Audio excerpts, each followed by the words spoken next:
Penyelesaian sengketa bisnis. Latar belakang mengingat dinamika ekonomi Indonesia yang pesat meningkat, frekuensi konflik komersial seperti prestasi, kontrak, dan perubahan hak. Litigasi konvensional yang lambat dan mahal mendorong prevensi terhadap mekanisme non-litigasi atau arbitras dan mediasi. Bebas Undang-Undang Nomor 30 Tahun 1999 memerlukan pemahaman untuk mitigasi risiko hukum preventif. Selanjutnya ada pengertian sengketa bisnis. Sengketa dapat terjadi pada siapa saja dan di mana saja. Sengketa dapat terjadi antara individu, dengan kelompok, dengan perusahaan dengan negara, ataupun negara dengan negara lain. Jadi, sengketa adalah suatu yang menyebabkan perbedaan pendapat, pertengkaran, pembantahan, atau perselisihan. Sengketa adalah suatu perkara yang terjadi antara pihak yang di dalamnya terkandung perselisihan yang harus diselesaikan oleh kedua belah pihak. Selanjutnya, pengelompokan sengketa bisnis. Mengutip dari Sutiono dalam bukunya yang berjudul Penyelesaian Sengketa Bisnis, mengelompokkan sengketa bisnis sebagai berikut: sengketa perniagaan, perbankan, keuangan, penanaman modal, perindustrian, hak kewajiban intelektual, konsumen, kontrak, pekerjaan, pembunuhan, perusahaan, hak properti, dan pembangunan konstruksi. Nah, selanjutnya penyebab terjadinya sengketa bisnis adanya pertentangan antara perbedaan konflik kepentingan antara dua subjek hukum atau lebih. Yang kedua, ada pihak yang merasa dirugikan melakukan tindakan tertentu untuk menyatakan atau mengungkapkan kerugian yang dialami. Selanjutnya, para pihak dalam sengketa. Sengketa antar pedagang merupakan sengketa yang paling umum terjadi. Penyelesaian fleksibel dan sepenuhnya didasarkan pada kebebasan dan kesepakatan para pihak. Yang kedua, ada sengketa perdagangan dengan negara asing, melibatkan kontrak dagang bernilai besar seperti proyek pembangunan dan wajib ditantangi antara pihak swasta dan pemerintah.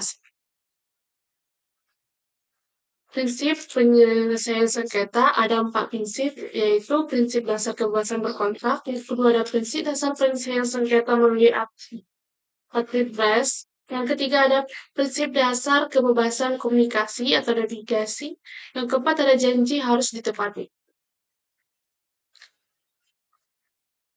Cara menyelesaikan sengketa dari sudut pandang dalam mengambil keputusan ada administratif, ditandai dengan kewenangan dalam mengambil keputusan yang dilakukan oleh pihak ketiga dalam sengketa di antara pihak. Yang kedua ada administratif konsul atau kompromi, bersifat komparatif atau kompromi yang bertujuan untuk mencapai penyelesaian yang bersifat win-win solusi. Yang ketiga ada QASI aplikatif, yaitu mengkombinasikan unsur penyelesaian yang bersifat konsekuensial atau aplikatif.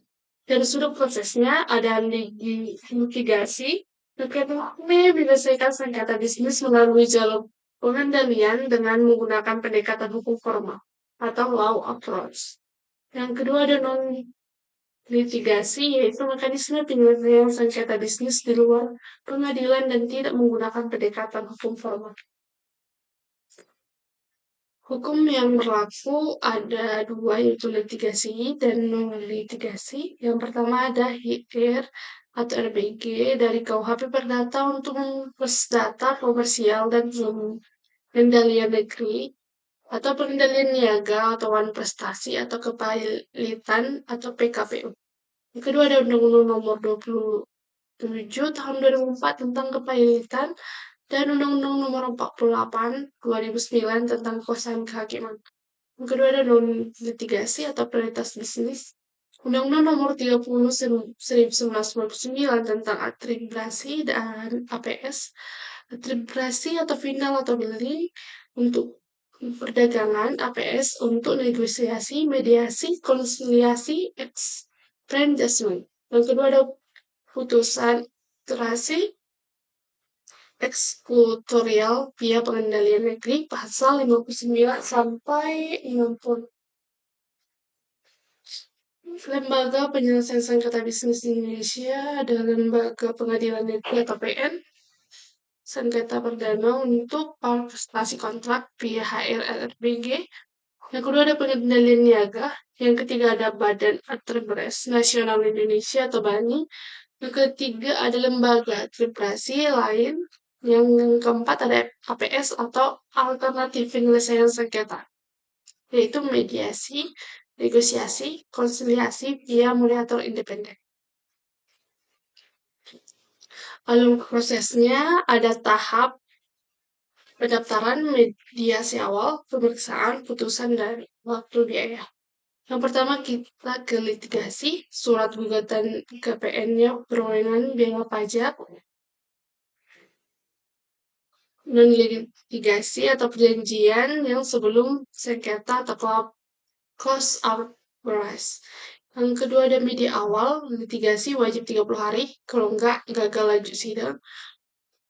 Non-litigasi, sukarela, mediator independen atau banding untuk komersial. Yang ketiga ada pemeriksaan, jawaban, replik, duplik, bukti, sidang pemeriksaan kesepakatan.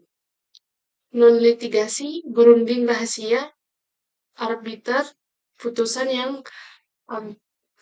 arbitras. Putusan etika setelah banding kasasi, eksekusi ketua PN, akta kesepakatan putusan tutorial via PN pasal 59 nomor 30/9. Waktu dan biaya lama sampai 3 tahun. Terus publik mahal, cepat. Kalau non litigasi cepat, cuma berapa bulan, rahasia dan murah. Layanan penyelesaian sengketa ada mediasi, cara penyelesaiannya sengketa melalui pihak ketiga atau mediator untuk membantu pihak yang bersengketa mencapai kesepakatan. Yang kedua ada arbitras, cara menyelesaikan suatu sengketa perdata yang di luar peradilan yang didasarkan pada perjanjian. Arbitras yang dibuat secara tertulis oleh pihak yang bersengketa. Yang ketiga ada pendapatan mengikat, permintaan yang diajukan oleh para pihak dalam suatu perjanjian untuk memberikan suatu pendapat atau mengikat atau binding opini mengenai suatu persoalan. Oke, kesimpulannya, penyelesaian sengketa bisnis Indonesia mengintegrasikan mekanisme litigasi atau pengadilan negeri niaga via HRRPG, Undang-Undang Nomor 37 2004 dan non-litigasi BANI via Undang-Undang 30/1999 mediasi Perma Nomor 1 2016 dengan prioritas APS untuk efisiensi, kerahasiaan, dan pelestarian hubungan bisnis. Pemahaman hukum ini esensial bagi pelaku usaha guna mitigasi risiko, desain transfer prediktif, dan optimalisasi kelangsungan operasional di tengah dinamika ekonomi Indonesia. Terima kasih.